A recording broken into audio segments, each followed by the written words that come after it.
normalización lingüística do ensino en Galiza. Como comentábamos ao principio da xornada, remitíámonos ás primeiras xornadas de normalización lingüística e decíamos que xurdiran un pouco da situación de estímulo negativo, podemos decir, da emerxencia lingüística que estábamos vivindo. Boa parte da culpa desa emerxencia botábaselle nesas primeiras xornadas o decreto de plurilingüismo do que tanto se falou durante o debate, na medida en que se consideraba que supuxo un gravísimo retroceso de competencias, de nivel de uso e tamén de belixerancia, que é outro aspecto importante arredor da nosa lingua.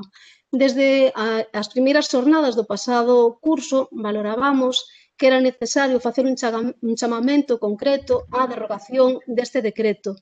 Tamén valorábamos que era imprescindible tomar un cambio de rumbo no que é a política lingüística, que promovese e potenciase a nosa lingua.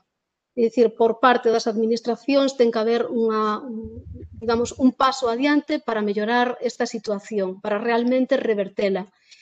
Tamén tiñamos en conta nesas xornadas, nesas conclusións, que un papel fundamental desempeñaba o profesorado, na medida en que estaba presente no que é o ámbito que se está desgaleguizando, que é o ensino, e desde a súa postura de compromiso e de actitude positiva cara á lingua pode desempeñar tamén un papel fundamental na reversión desta situación.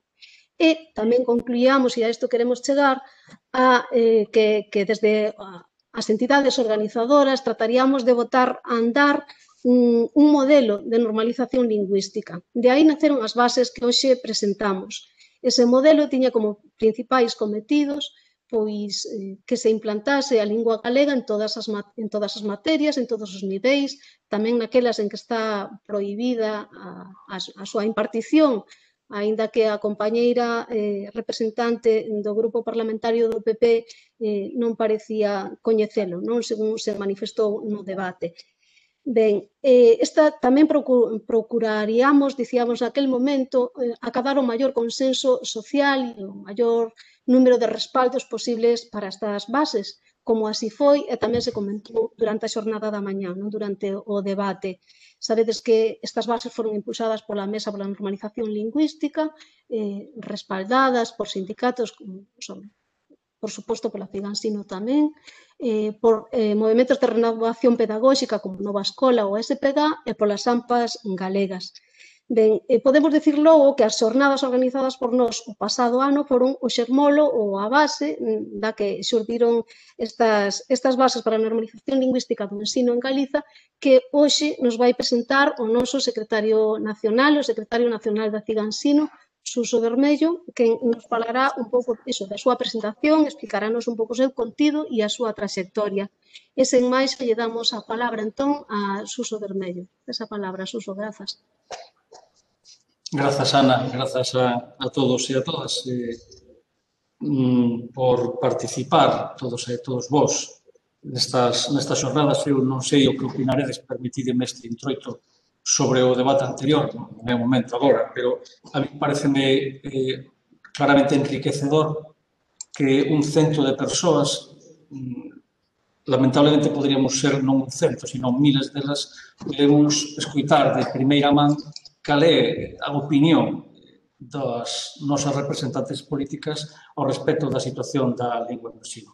Non porque non pudésemos xa coñecela, máis ou menos, sino porque eu creo que o debate da lingua é un debate absolutamente necesario a día de hoxe e que si creo ou si queremos e as entidades que promovemos estas bases, e en concreto a Figansino, entendía naquel momento, cando botamos a andar estas primeiras xornadas de normalización lingüística, que pasado mañán precisamente se cumpre o seu primeiro aniversario, que ese debate era necesario relanzalo na sociedade, non? Que era necesario que esa relegación que nos víamos do que era o conflito e o debate sobre o conflito lingüístico pasase a estar nun primeiro plano.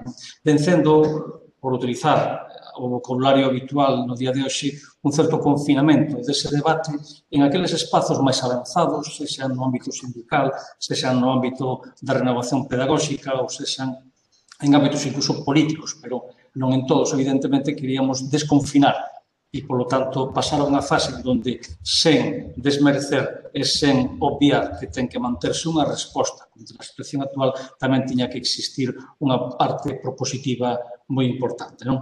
Bueno, como dicía Ana, evidentemente, aquel sermolo, aqueles alicerces eran ben claros. Un dos puntos que acordamos e que lanzamos socialmente como conclusións das xornadas de agora un ano era precisamente, pois, como dicía ben Ana, pois ese compromiso firme e abrir un amplio espazo posible para un novo modelo que nos levase a unha verdadeira normalización lingüística plena da nosa lingua. Ben, a situación que dá lugar ao momento no que vivimos actualmente creo que quedou bastante ben explicada na intervención das parlamentarias no debate previo.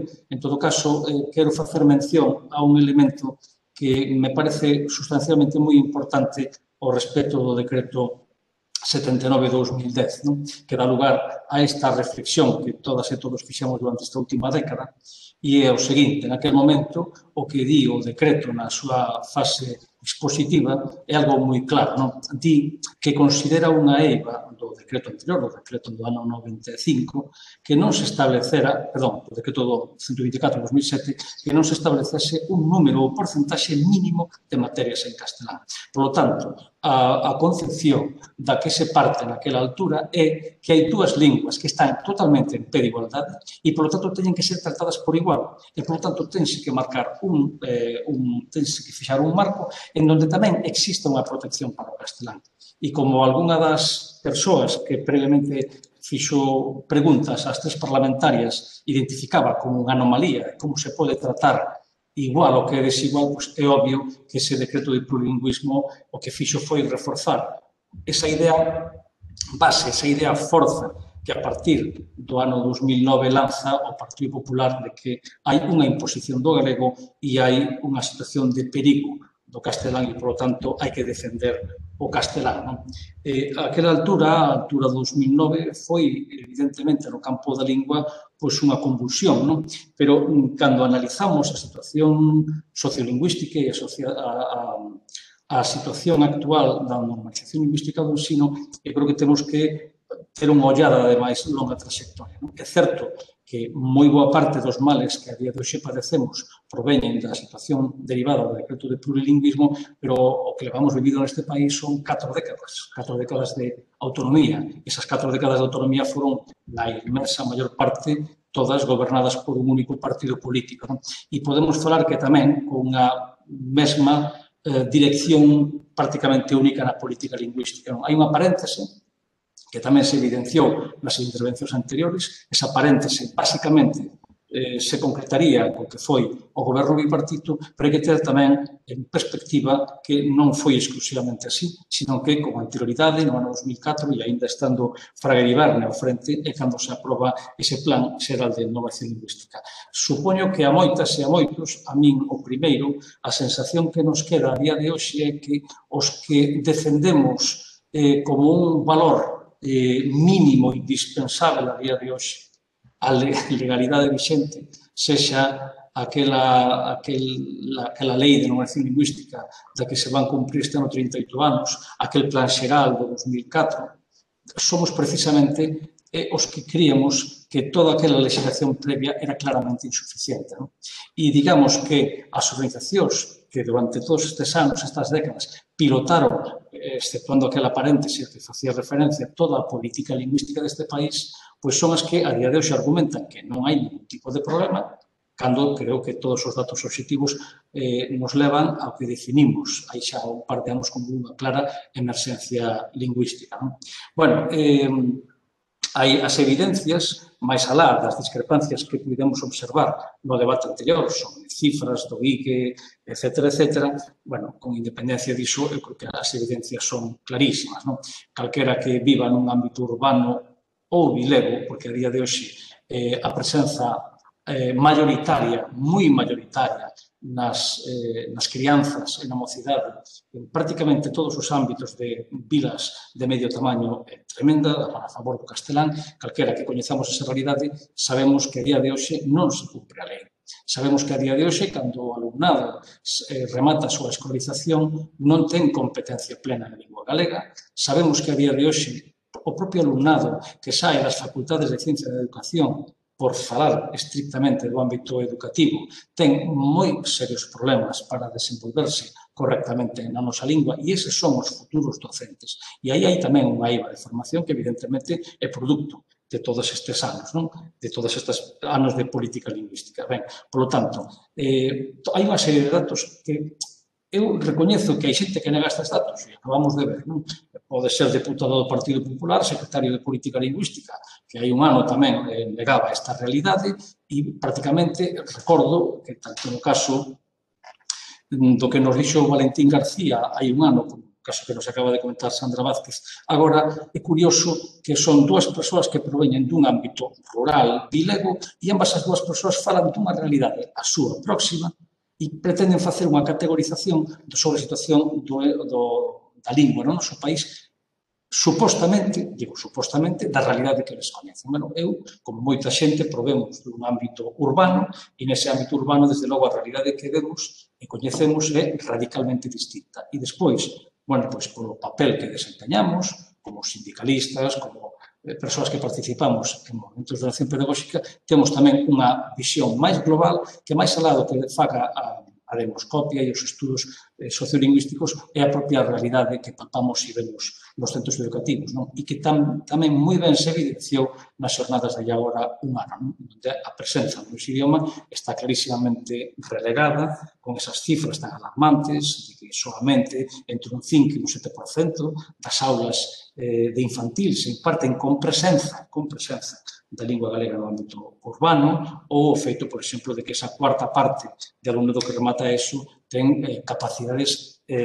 dificultades enormes para desenvolverse na nosa lingua. Bueno, esa é a realidade que hai, esa é unha realidade efectivamente incluso máis polarizada e máis complexa desde que tamén do ano 2009 en Galiza, con esa, digamos, con ese argumentario da imposición do galego, da necesidade de defender o español, pero que tamén no ámbito español tivo, evidentemente, un reforzo con esa doutrina verde, non? Lembrade que un dos elementos fundamentais, e por eso se introduciu o concepto de lingua vehicular do español na LOMCE era españolizar Cataluña, non? Porque Cataluña era o problema. Nós non éramos un problema xa daquela, o problema evidentemente podía ser Cataluña. Cataluña que tamén arrastra, digo porque tamén o evidenciamos nas xornadas de un ano, é importante tamén facer memoria sobre isto, uns problemas tamén moi graves de normalización. Cando se fala, por exemplo, eu decía con anterioridade de Sandra Vázquez, de que hai elementos moi claros, non? Que falan de que hai unha maioría da poboación que é galegofalante, claro, vexamos cal é o ámbito da idade, non? E está clarísimo que hai un avellentamento deses galegofalantes e que non hai unha renovación e hai unha ruptura xeracional. O problema en Cataluña, se o vimos tamén hai un ano, é totalmente diferente. E hai tamén unha perda de catalán falantes e hai tamén un efecto que ten que ver moitísimo coa inmigración. Ben, decía que da necesidade de manter unha resposta social, que creo que tamén evidenciamos neste país que fomos capaces de ter unha resposta social contundente fronte ao decreto do plurilingüismo, había que acompañarlo tamén dunha fase propositiva, non? Diante desa emerxencia. E o que fixemos foi, logo daquelas conclusións de un ano, precisamente foi, bueno, encetar ese camiño, non? Pensábamos que iba a ser un camiño realmente moi complicado, o que non esperábamos é que a complexidade viñese dada pola pandemia, non? E digo isto porque, evidentemente, todo isto comezou a andar cando estábamos absolutamente confinados, non? Foi no mes de maio cando, por parte da mesa, se nos brindou un texto inicial para que as diferentes organizacións sindicais e de formación pedagóxica e do mundo asociativo vinculado á docencia, á educación, pudésemos, bueno, buscar eses camiños. Eu simplemente vou dar un par de informacións que eu creo que son importantes para que vexades como se fixo todo isto e despois un resumo brevísimo sobre o que implicaría esa proposta de bases e despois encantaríame poder debater sobre o que consideredes. Primeiro, sobre a concepción de que temos que intentar foxir das nosas zonas de confort. No ámbito da perspectiva, e o vimos antes no debate, pois evidentemente non todo o mundo ten unha visión idéntica sobre como debe ser a normalización lingüística no ensino, non? Algúns teremos unha, outros terán outra, e o que creíamos era que era necesario buscar uns puntos mínimos de consenso, uns puntos mínimos nos que nos sentísemos, seguramente con renuncias por parte de todas e todos, pero que nos sentísemos, bueno, pois, mínimamente implicados nesa proposta que teríamos que facer, non? Por iso, no inicio de todas estas reunións por videoconferencia, foron convidadas todas as organizacións sindicais do ámbito do ensino público, todos os movementos de educación pedagóxica, todas as confederacións de pais e nais e, evidentemente, a propia mesa, como, digamos, como muñidora deste posible pacto, non? Bueno, inicialmente houve unha organización sindical que declinou participar nos debates, que foi Comisións Obreiras, todas as demais aceptaron de bo grado, e eu debo aquí lembrar que, aínda que hai dúas organizacións que non asinaron finalmente estas bases, si foron, debo recoñecelo, moi participativas nos debates, foron AMPE e UGT, e debo ademais recoñecer o papel que xogou o UGT nestes debates, porque parte das propostas que a súa anterior secretaria do sector da educación fixo están incorporadas a día de hoxe no texto, que finalmente non se uniran, non me corresponde a min valoralo, non? Pero si debo decir, porque mentiría se non o fixese, que a concordancia, especialmente no caso do GT, pois era absoluta, non? Finalmente, quen asinamos por parte sindical este documento somos a CIGA Ensino, o STEGA e CESIF, non? Que, bueno, conjuntamente somos unha maioría moi ampla da representación do profesorado, pero é certo que non somos todos, non? Eu creo que un dos pasos que nos queda pendentes desde o mundo sindical é sermos capaces, bueno, de aglutinar tamén o resto das organizacións nesta proposta, non? No ámbito das AMPAs, foi AMPAs Galegas, que desde o principio se sumou, no ámbito dos movimentos de renovación pedagóxica foron tanto a SPG como Nova Escola Galega, e iso é un pouco, bueno, pois os vimbios cos que fixemos este cesto, non? Fixábamos un novo modelo que, insisto, nin é o modelo da CIGA Ensino, nin é o modelo do STEGA, nin é o modelo da CESIF, nin é o modelo de ningunha das organizacións que formamos parte. É o modelo de ese punto de encontro mínimo no que entendíamos que ningún de nós, ningunha das organizacións asinantes, renunciábamos aos principios básicos que defendemos, cada un, evidentemente, sendo conscientes que, bueno, facíamos certas renuncias para chegar a ese punto de encontro, non? Facíamos unha referencia a facer do galego a lingua vehicular no camiño da plena normalización no ensino. Falábamos de combater a discriminación do noso idioma en todos os ámbitos, especialmente no educativo. Falábamos de garantir o coñecemento, o uso e a pervivencia da nosa lingua durante todas as etapas educativas e facía mención Noa Díaz a este cuarto punto, a plena competencia nas linguas oficiais. E eu quero recalcar isto porque isto non é ni máis ni menos que o que di a Lei de Normalización Lingüística e o que di prácticamente toda a normativa no ámbito da normalización, ou como lle gusta decir o Partido Popular, da dinamización da lingua galega. E, por lo tanto, se vos fixades esta proposta, o que nace é para cumprir unha lei e para cumprir unhas directrices que fixa o propio Consello de Ministros do Consello de Europa, non? Trazamos unha serie de liñas básicas de expansión do uso do galego en todos os centros educativos, sen distinción.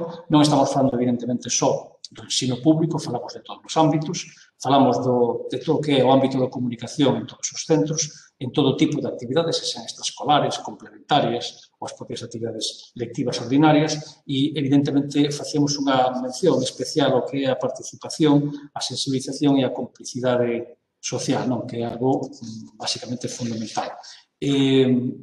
Hai un elemento no que paramos moito e que foi o mesmo motivo de moito debate no que foron as reunións que mantivemos, que era todo o que tiña que ver con como garantir o desenvolvemento dun modelo destas características, non? Porque non simplemente se limita ao que poida ser o día a día dentro das nosas aulas, sino que vai antes e despois, non? Entón, falábamos, por exemplo, das eivas que actualmente existe tamén, que é no que é a formación tanto inicial como continua do profesorado, non? E hai un problema tamén na formación dos graus e do mestrado de neste caso de secundaria, porque hai tamén unha cativa participación, presenza do noso idioma neses ámbitos.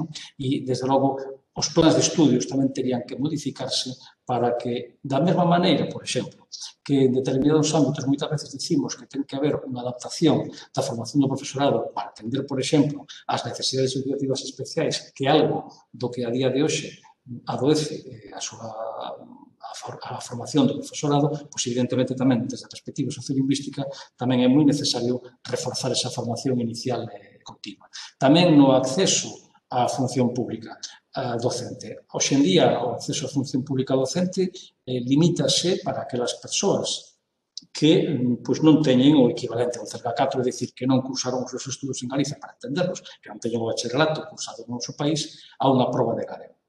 Supoño, pero igual non, porque aquí tamén supoño que haberá bastante xente nova nestas xornadas, que tamén foi durante o goberno bipartito cando se fixo unha modificación da Lei do Emprego Público, daquela chamada Lei da Función Pública de Galiza, en onde se fixaba que en todos os procesos selectivos debería haber, como mínimo, unha proba en lingua galega.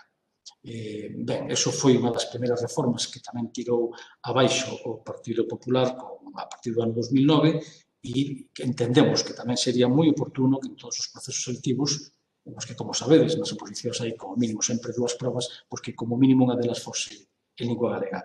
E despois tamén un reforzo de todo o que é a incorporación á docencia por parte do funcionariado, ben cando entran listas como profesor ou profesora interina, ou ben cando aproba as oposicións e entra na fase de prácticas. Aí nós tamén evidenciábamos que había unha carencia moi importante de formación en sociolingüística. Bueno, falábamos tamén da necesidade de dotarnos de suficientes recursos didácticos, pedagóxicos, de produción científica, libros de texto, manuais, contidos online neste momento en que tan necesarios son ou das ferramentas, dos LMS, dos sistemas de aprendizaxe a distancia, bueno, e iso acompañado da produción audiovisual. Creo que todas as persoas que estades aquí agora e que estades no día a día e que, sobre todo, se vos vistes na situación de atender a teledocencia na primavera pasada, bueno, podemos comprobar algo que provén do mundo da formación profesional, que é onde, digamos, máis extendida estaba a educación a distancia, sabe desde hai moitos anos, non? E é que a presenza do noso idioma neses ámbitos da educación online é residual. Pero tamén é residual, por exemplo, e cito a formación profesional, nos contidos dos libros de texto, etc.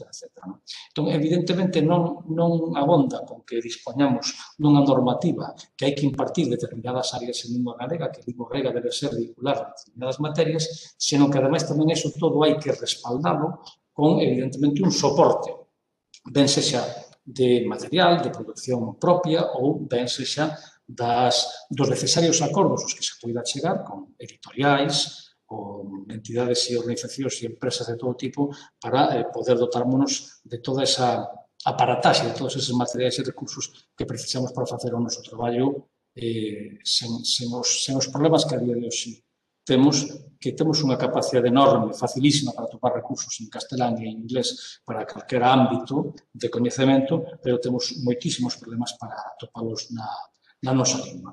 Ben, pois con toda esa estructura e con todo ese estudio previo, o que facíamos era un deseño dun plan, dunha aplicación dun modelo lingüístico que recoñecía que hai dous tempos, que hai unha necesidade de facer unha proposta que parta da realidade. Esa realidade é, evidentemente, que hai os espazos xeográficos, cidades, vilas, onde a presenza do galego é minoritaria e outros onde, afortunadamente, a presenza do noso idioma sigue sendo mayoritaria. Tendo en conta iso, falamos dun modelo A e dun modelo B. O modelo A sería o modelo xeral que defendemos, é un modelo en donde a presenza do noso idioma iría, e ademais isto tamén foi un dos temas principais de debate, non? Evidentemente partíamos de posicións diferentes sobre cal debería ser ese límite da presenza do noso idioma, non?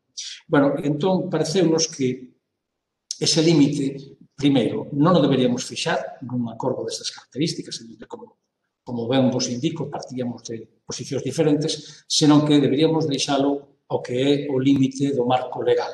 Digo isto porque, claro, no momento en que estábamos debatindo estes temas, xa coñecíamos, coñecido de todas e todos, a sentenza do Tribunal Constitucional ao respecto da normalización ou da inmersión lingüística en Cataluña. De feito, desa sentenza se deriva a recente sentenza do Tribunal Superior de Xustiza de Cataluña ao respecto de fixar un mínimo dun 25% de presenza do castelán.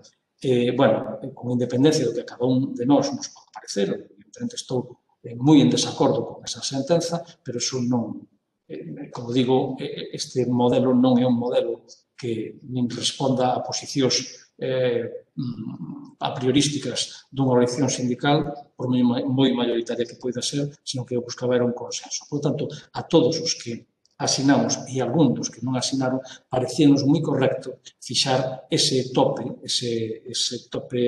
no que é o marco legal, porque a día de hoxe a esa sentencia do Constitucional, digamos que xa fixaría de por sí, por moito que a nós nos gustase outro modelo, unha presenza mínima do castelán do 25%, pero evidentemente o Constitucional tamén dentro de X anos pode dictar unha sentenza diferente en función de como se desenvolvan as leis orgánicas do Estado ou se algunha vez podemos ter de verdade unha lei educativa galega.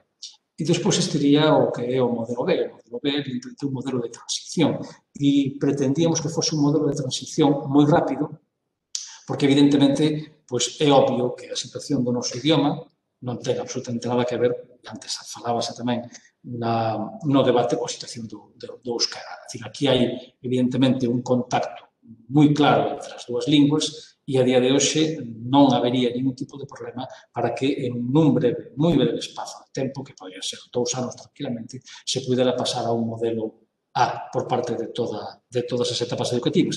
Mas é certo, e eu insisto, que isto é unha proposta de bases. Por tanto, isto non é unha biblia, isto evidentemente é unha posición que lle foi presentada ás organizacións políticas antes das eleccións sindicais, non, das eleccións autonómicas e que evidentemente pretenderemos no futuro insistir e que sirva isto como un punto de partida para poder chegar a un consenso que moitas veces xa nos enche a boca del, pero na práctica non aparece.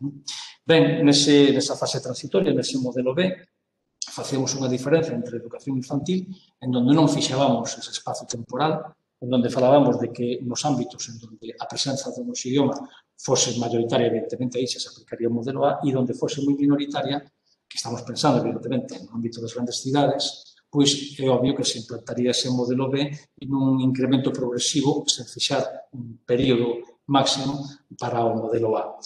Mais o tempo, e isto ahora fago referencia á intervención de Mercedes Queixas, cando falaba daquelas aulas de galego, e eu coñecí o caso aquí na Coruña, de varios centros que efectivamente tiveron liñas en galego, e foi un éxito de participación e de complexidade, de complicidade por parte das familias. Por tanto, marcábamos que tamén neses ámbitos moi de presenza moi minoritaria do galego, tamén se debería dar o modelo A se había, evidentemente, un alumnado que así o desexase en cada centro. No caso da educación primaria, o que falábamos era dun incremento progresivo, unha transición progresiva e rápida do modelo B ao modelo A, empezando no primeiro ciclo de primaria con un 50% e camiñando ao 75%, e si fixábamos esa porcentaxe do 75%, no segundo ciclo tamén falábamos dun período transitorio ao 75%, e no terceiro ciclo entendíamos que xa se podía fixar inicialmente o marco legal máximo, igual que se podía facer no resto das etapas educativas, na ESO, no bacharelato e na formación profesional. Bueno, e por último, facíamos unha referencia a todo o que é os equipos de normalización lingüística no sentido de darlles un realce e un papel moito máis determinante do que a día de hoxe teñen, ou mesmo do que tiveron en tempos. Falábamos, polo tanto, de 3 niveis, un nivel nacional, en donde esos equipos estarían conformados por representación da Xunta, representación dos concellos, por persoal técnico de sociolingüística, basicamente de concellos, diputacións, etc., polos propios movimentos de renovación pedagóxica, por sindicatos do ámbito educativo, por AMPAs e por entidades en defensa da lingua. Unha especie de gran foro de encontro e de seguimento e de avaliación, algo que, como vimos no debate anterior, carece o actual decreto, e é normal que carece da avaliación, porque en canto se avalíe mínimamente evidenciarase eu non considero fracaso, eu considero o éxito do modelo que se implantou por parte do Partido Popular no 2009, que non buscaba, evidentemente, esa igualdade de condicións desde o meu punto de vista. Despois habería un segundo plano a nivel comarcal, por lo tanto, un segundo plano que, por un lado, esa representación comarcal tería tamén participación a nivel nacional, como representación de cada comarca nese foro nacional, pero que, evidentemente, tería un papel moi importante cara abaixo de apoio aos centros educativos e de apoio a todos os equipos de normalización de cada uno dos centros. E, por último, evidentemente, no día a día, nos centros educativos, con representación de toda a comunidade educativa, cunha formación específica e técnica en sociolingüística, da que carecemos por completo. Eu creo que todos e todas os docentes, non digo personalmente, que cada un se formará como poida, pero sí por parte da administración, que, ao fin e ao cabo, é quen nos contrata, e, bueno, por suposto, tamén por parte das empresas privadas concertadas, esa formación en sociolingüística ou non existe ou a súa existencia é claramente moi deficiente. Evidentemente, eses equipos de normalización terían que ter unha reducción e unha dedicación horaria suficiente para poder facer o traballo, ese papel central, que terían que ter na determinación, por exemplo, do modelo de normalización A ou B a aplicar nos centros, nas adaptacións necesarias, ou no deseño de estrategias de colaboración coa comunidade educativa e coas institucións. Claro, evidentemente, aí ten que haber unha especial participación por parte do profesorado, mas tamén do alumnado e tamén do resto das persoas que conforman a comunidade educativa, sexan pais e nais ou sexa persoal non docente. E pensábamos que, precisamente, un dos cometidos destes equipos a nivel de centro debían estar, sobre todo, no que é o apoio permanente a ese profesorado e ese alumnado que ten dificultades idiomáticas, para buscar unha correcta integración de todo o mundo. Ben, como sabedes, todo isto foi presentado ás organizacións con representación parlamentaria naquele momento, que eran máis das actuais, e viñeron as eleccións autonómicas do 12 de xullo, co resultado que todas e todos coñecemos, que creo que quedou tamén perfectamente claro na intervención das tres parlamentarias que me precederon.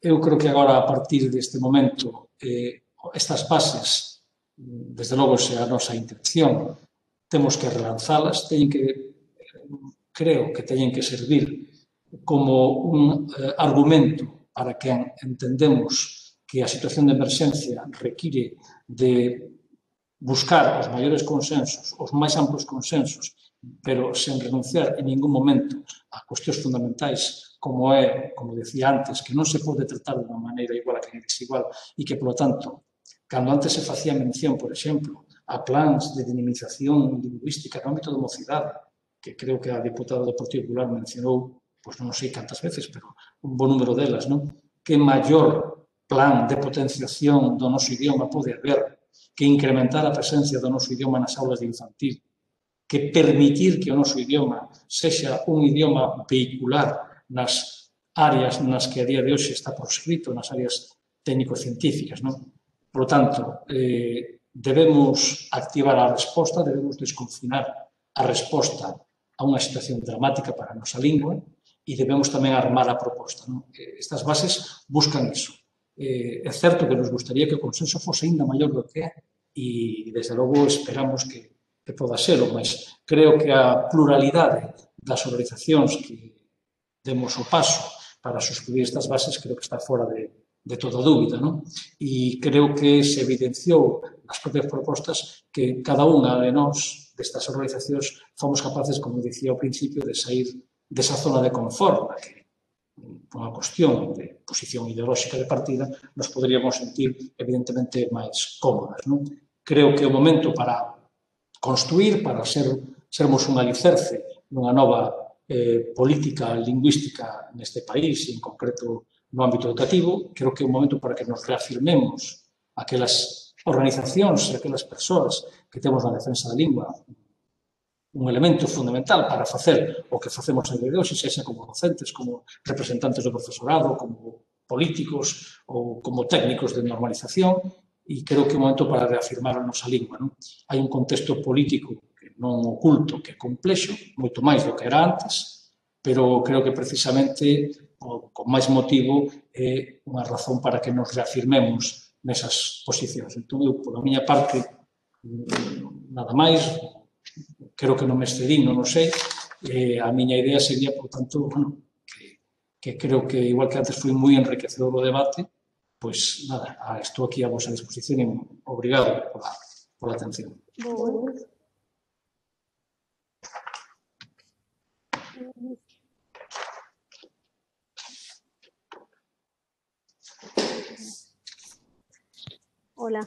Hola de novo, grazas, Suso, pola túa intervención e como ben decía, se alguén quere facer algún tipo de consulta ou de pregunta pode utilizar o chat que tedes ao lado dereito da pantalla de Webex.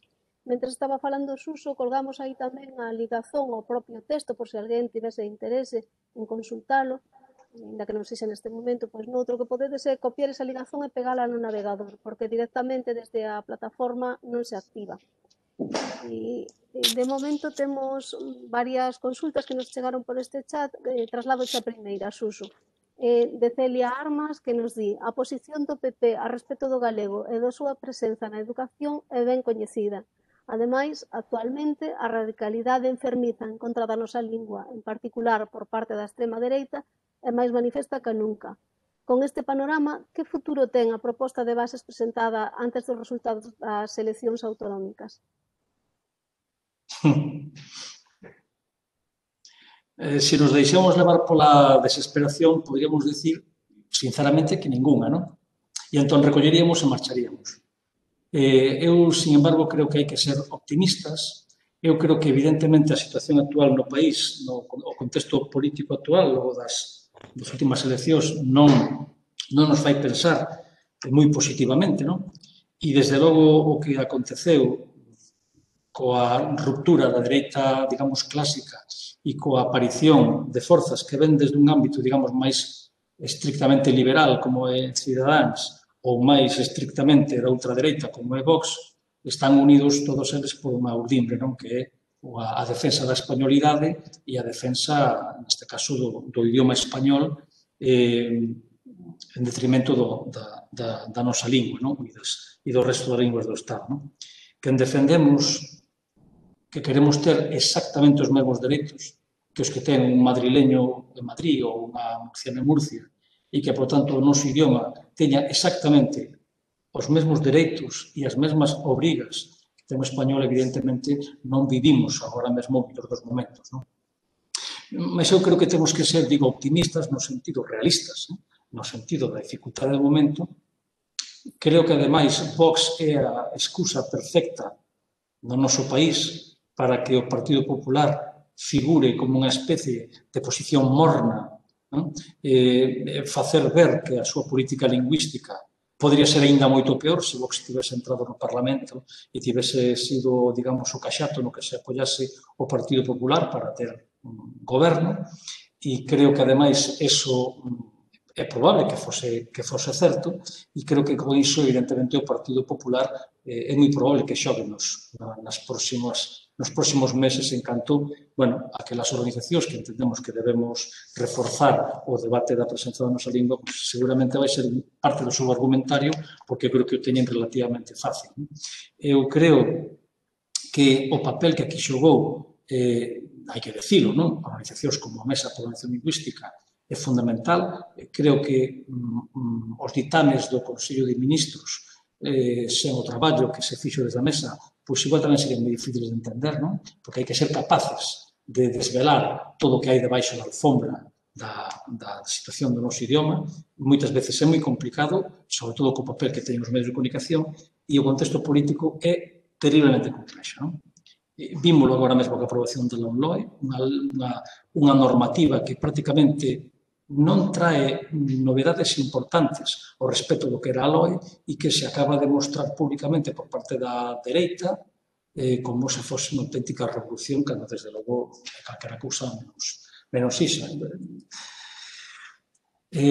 Futuro. O futuro está no que cada unha e cada un de nós queiramos. Mentras sosteñamos con firmeza os valores que nos trouxeron hasta aquí, eu creo que hai futuro para todo. Evidentemente, quen defendemos o noso idioma non podemos descansar e temos que atopar eses espazos en donde esas outras organizacións, esas outras persoas, en donde igual, seguramente, a lingua non sexa unha cuestión fundamental do seu día a día, mas que podan entender que teñen un oco, que teñen unha cabida e que hai que contar tamén con elas.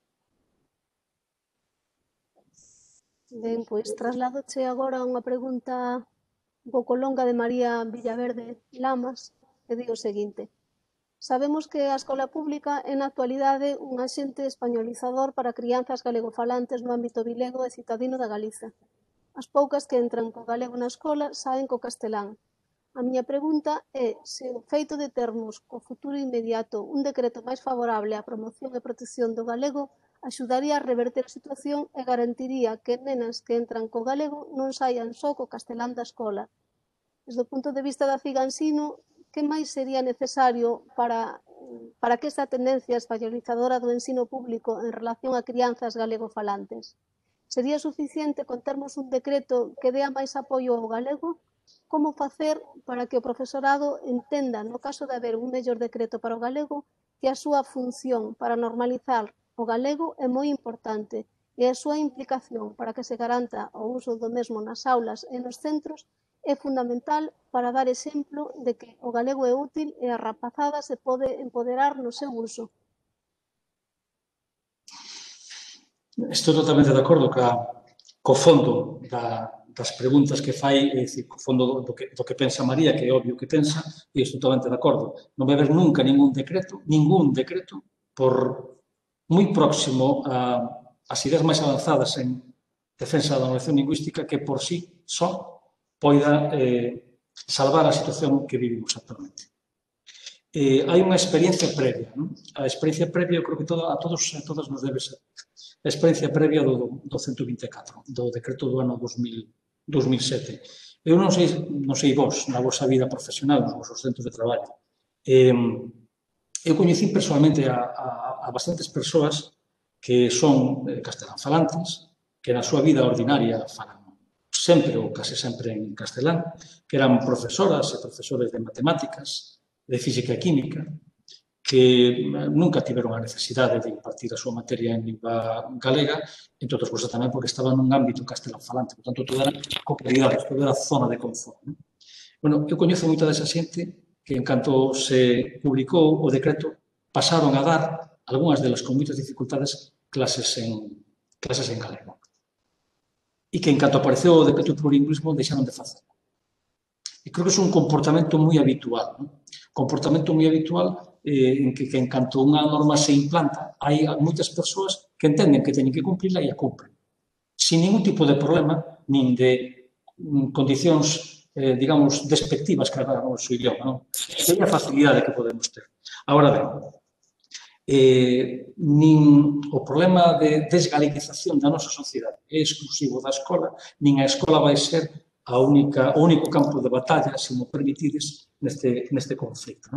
É obvio que aquí teria que haber toda unha batería de propostas a nivel legislativo que acompañasen a ese decreto, a esa nova norma. Antes facía mención a todo o que é un apartado previo fundamental que é a reforma das propias universidades. A día de hoxe a presenza do noso idioma nas universidades é minoritario, claramente, e é obvio que iso ten que vir dunha concienciación e dunha implicación desde as escolas de magisterio, das facultades de ciencias de educación, pero tamén de todo tipo de facultades, porque evidentemente os mestrados de secundaria, calquera que cursase, coñece alguén que cursase, tamén sabe que a presencia do noso idioma é moitas veces minoritaria. Por lo tanto, supoño que non estou dando resposta, María, ao que ti me estás preguntando, porque tampouco teño todas as respostas. O que sí que teño moi claro é que o ámbito educativo, efectivamente, como ti ben dís, é absolutamente españolizador. Pero, como vos decía antes, non é só destes 10 anos. Todos se pasamos pola escola nos últimos 40 anos, sabemos que hai un continuo, que con aquela breve paréntese que prácticamente non teu tempo ni siquiera experimentar, porque prácticamente non foron nin 2 cursos, pero todo foi un continuo. O ensino en sí, neste país, con ensino concertado, o ensino público, é claramente españolizador e é certo que hai alumnado que entra sendo galego falante e sae sendo español falante, mas é rarísimo o contrario, non? Son casos absolutamente anecdóticos. E, desde logo, teria que ser unha batería de propostas políticas moi amplas que fosen moito máis alá do propio ámbito educativo e que intentara buscar esa complicidade non só do profesorado, non só do profesorado, que aquí o problema non o temos só no profesorado. Está tamén nas familias, está tamén no alumnado. Estas semanas estamos recollendo asignaturas da proposta para que haxe unha canle do xabarí. Claro, alguén pode pensar, pero unha canle do xabarí non vai valer para nada. Bueno, pois, efectivamente, é moi probable que non vaya para moito nun momento en donde parece ser que incluso plataformas como YouTube ou Twitch pois poden ter incluso máis seguimento, o TikTok. É certo, non? É certo que moitas veces facemos propostas que poden quedar en breve, en pouco, pero é o ámbito no que nos movemos e é onde podemos ter capacidade. Entón, eu creo que todas as propostas que se fagan benvidas sexan, pero evidentemente por separado non chegamos a ningún lado. Ben, Suso, trasladoche agora as preguntas de Sofía Rama que nos di se temos previsto como se vai levar isto aos centros de ensino sen derrogar previamente o decreto de plurilingüismo. Como se vai analizar tamén a realidade para establecer un modelo ou outro, modelo A ou modelo B, se vai botar man nos proxectos lingüísticos de centro ou do que estes deberían ser e non son a día de hoxe. Vale.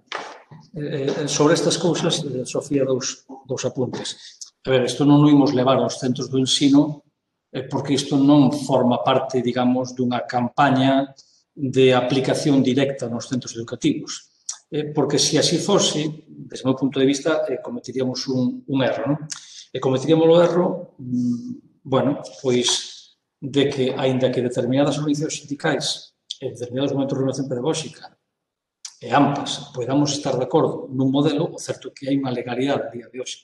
Entón, eu creo que o noso papel, aquí hai dous ámbitos que hai que diferenciar totalmente. É dicir, a capacidade de dar resposta e, por tanto, de loitar contra unha discriminación na que vive a día de hoxe o noso idioma e a capacidade de ser propositivo. Abandonar a primeira si de un erro garrafal. Eu creo que temos que ser, evidentemente, moi reactivos no sentido de dar resposta a todas as agresións que sofre o noso idioma, pero temos que ser tamén moi proactivos no sentido de facer propostas. E eu entender, estas non son unhas propostas para aplicar xa directamente nos centros educativos. Isto é unha proposta para debater socialmente e, sobre todo, unha proposta a cal lle corresponde, a partir deste momento, sobre todo, un campo de xogo no ámbito político. E non só no ámbito institucional, e non só, quero dicir, que se somos capaces de que haxa unha cantidade importante de profesorado, máis sindicatos, máis asociacións que respalden estas bases, ou, digo estas bases porque tampouco, como vos dicen, non é unha Biblia, isto non é un texto pechado, ainda que é pechado para as organizacións que o asinamos, pero evidentemente nace con vontade de ampliar consensos. Entón, desde ese punto de vista, non hai unha aplicación práctica. E sobre o papel que deberían xogar para analizar os contextos, antes facía precisamente referencia ao que debería ser unha mudanza absoluta do que é o papel dos equipos de normalización actualmente, con un reforzo da formación sociolingüística e onde, evidentemente, todo o que é a contorno social e familiar e todos os estudos que se poidan facer veñan, evidentemente, respaldados por unha acción moito máis potente daqui a día de hoxe e por un reforzamento deses equipos que pasarían a ter, por tanto, tamén un papel central no que é a definición dese modelo A ou modelo B.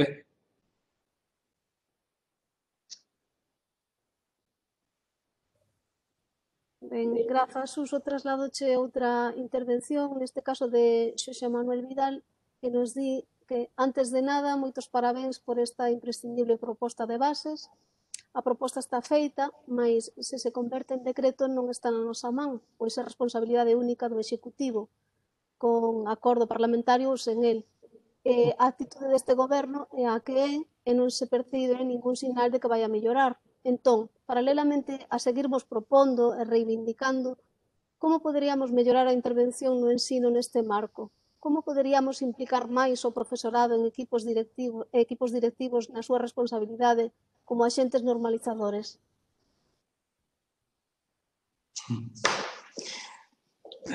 Hola, Nel, moi boas. Bueno, eu creo que hai varias cuestións, é difícil, hai varias cuestións. Primeiro que concordo plenamente co que ti dís ao respecto do contexto político, xa o comentaba antes, non? Eu quixera facer fincapé nunha cuestión. Como comentamos antes, isto foi feito xusto antes dunhas eleccións autonómicas. E non foi feito porque houvese eleccións autonómicas, foi feito, como vos dicía, por ese, digamos, ese compromiso adquirido hai un ano, non? Mas é certo que o momento era un momento tamén oportuno, non? Primeiro, pola incerteza dos resultados electorais, no sentido de que, bueno, todo parecía indicar que había unha continuidade do Partido Popular, mas tamén se albiscaban outras alternativas, non?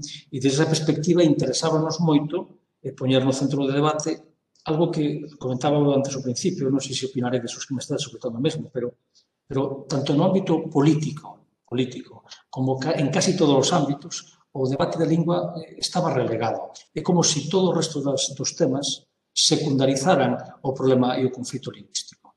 É certo que a gravedade da crise económica a partir de 2008 pasou como unha especie de bulldozer por enriba de todas e todos nós. A situación actual da pandemia non vos quero contar. A crise social e económica que estamos vivindo, pero sobre todo a que imos vivir nos próximos anos, vai situar novamente como punto fundamental de debate a cuestión social, a cuestión económica, e caeremos de novo no risco de que unha cuestión tan importante para o futuro da nosa lingua, do noso país, como é o noso idioma, tamén poda quedar relegado. E é obvio que con as posicións como as que mantén actualmente o Partido Popular, pois digamos que temos todas as cartas para que eso sexa así, non? Mais, todas e todos nós somos agentes normalizadores.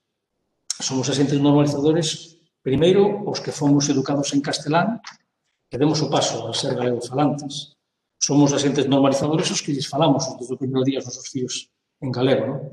Somos agentes normalizadores incluso quen permanece, digo así con todo, no castelán como lingua vehicular, pero entenden que os seus fillos deben coñecer o galego. Ese tamén é xente normalizadora, porque tamén hai que darlle ese papel a esas familias que as hai, tamén, e non son pouco importantes no papel que fan.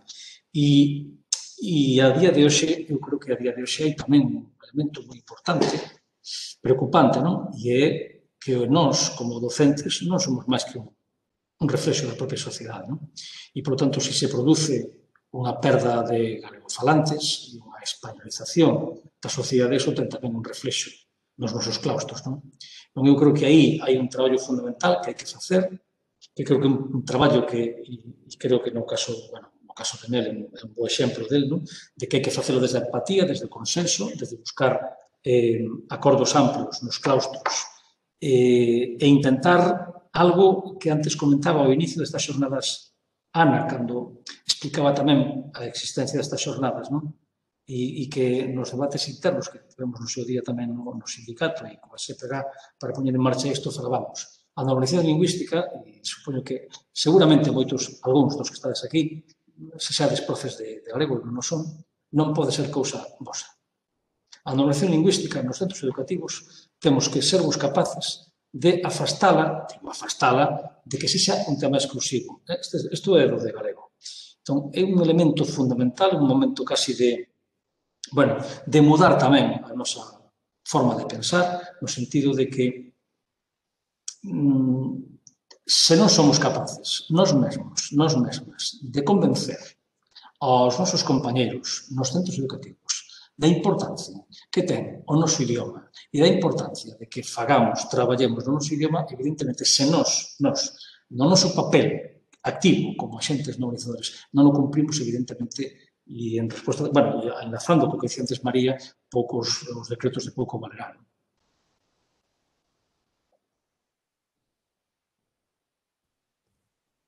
María Villaverde, Suso... Eu creo que é Vilaverde, María, Vilaverde? Creo que sí, Sí, Vilaverde, desculpas. Indicanos que, non sei se é unha aclaración con respecto ao que ti lle respondiches ou ela nos dirá, non? O que nos escribe é o seguinte: esas persoas que cumpren a norma, despois no corredor da escola, cando atravesan a porta da aula, falan castelán. E a rapazada non é parva, non ten un modelo claro de uso do galego. Sí, é certo que hai de todo, non? É certo que hai xente que cumpre a norma, igual que hai xente que xa non a cumpre e que dá clases de historia en español. Que é unha realidade. Pero, bueno, eu creo que aí, María, digo, retomando tamén un pouco a resposta para Nel, non? Bueno, eu creo que, desde logo, non sei se opinaredes o mesmo que opino eu prefiro unha profesora que imparta as clases de física e química ou de bioloxía, materia na que debería impartir o que as imparta en galego, ainda que digo que a prefiro a unha persoa que a faga en castelán. Agora ben, nos seus comportamentos no día a día, eso forma parte do noso traballo, non? Do traballo de convencer a esa xente de que o seu papel de dinamizadora da lingua, de normalizadora da lingua, non remata nas 4 paredes da aula, ni siquiera remata nas 4 paredes do instituto ou da escola, pero de canto menos no da aula, non? Ahora, iso é un traballo non de anos, é un traballo de décadas, non? É un traballo. Bueno, pois mirade, igual que cando asumimos que no noso centro as cousas non funcionan ben e hai que postularse para estar nun equipo directivo ou hai que dirixir un departamento porque entendemos que nos está facendo correctamente ou non hai ninguén que se faga das cargo das actividades extraescolares e iso entendemos que é unha eiva importante no noso centro ou cando entendemos que somos excesivamente bueno, digamos, ortodoxos no seguimento dos currículos e que temos que intentar superar iso, podemos facer de duas maneiras. Facelo por nós mesmos, en plan, somos compartimentos estancos, somos unitarias dentro dun centro educativo e eu vou facer o que a min mellor me pareza, porque ademais vai ser positivo para o meu alumnado, pero non me vou forzar, non vou entrar nun debate corpo a corpo cos meus compañeros, porque iso para min é unha incomodidade. Claro, non facer iso, evidentemente, cada un é moi libre de facelo, pero por moito que na súa aula e na súa vida diaria faga ben as cousas, evidentemente, ao non compartir iso e non convertir iso nun tema de debate e de intentar arrastrar a máis xente, bueno, pues, evidentemente, unha eiva importante, non? Ben, pois, por momento non nos chegou ningunha pregunta, nin achega máis polo chat, e como tamén estamos en riba da hora aí a punto de cumprir o horario estrictamente, imos deixar aquí a xornada, imos retomala ás 4 da tarde, tal como está indicado no programa. Nada, desde a organización simplemente dicirvos que parabéns pola vosa participación, por estardes aí un sábado e tamén por estalo activamente como demostrastes estar e mostrar unha actitude interesada pola nosa lingua. Simplemente darvos un pequeniño recado con respecto a como debedes de loguearvos cando entredes.